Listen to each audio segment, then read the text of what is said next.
તો પુંજાભાઈની વાત અત્યંત ગંભીર એટલા માટે છે કે એમણે એવું કહ્યું છે કે આ જે ધંધો થઈ રહ્યો છે એ ભાજપના નેતાઓ મળીને થઈ રહ્યું છે.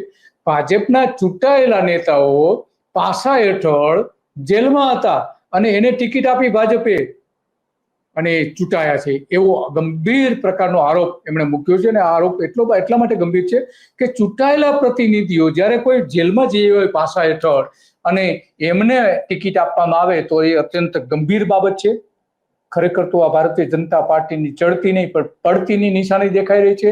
અને એટલા માટે જે પુંજાભાઈએ વર્ણન કર્યું કે આ જે આખી બાબત છે એના કારણે ઉના જે છે જે ગીર સોમનાથ જિલ્લો કે સોમનાથ જે વડુ મથક છે એની બાજુમાં ઉના આવેલું છે અને ત્યાં આવી પરિસ્થિતિ છે. બાજુમાં દીવ છે, દીવમાંથી લાખો રૂપિયાનો દારૂ રોજ આવી રહ્યો છે, લાખો રૂપિયાનો દારૂ આવી રહ્યો છે અને સૌરાષ્ટ્રભરમાં એ વેચવામાં આવે છે. રાજસ્થાનથી પણ એટલા જ મોટા પ્રમાણમાં ત્યાં લાવવામાં આવે છે. સૌરાષ્ટ્ર અને કચ્છ બંને જગ્યાએ અને દમણમાંથી પણ દક્ષિણ ગુજરાતમાં મોટા પ્રમાણમાં માલ લાવવામાં આવે છે. મધ્યપ્રદેશમાંથી મધ્ય ગુજરાત અને આદિવાસી પટ્ટો છે ત્યાં પણ એટલા જ મોટા પ્રમાણમાં દારૂ લાવવામાં આવે છે.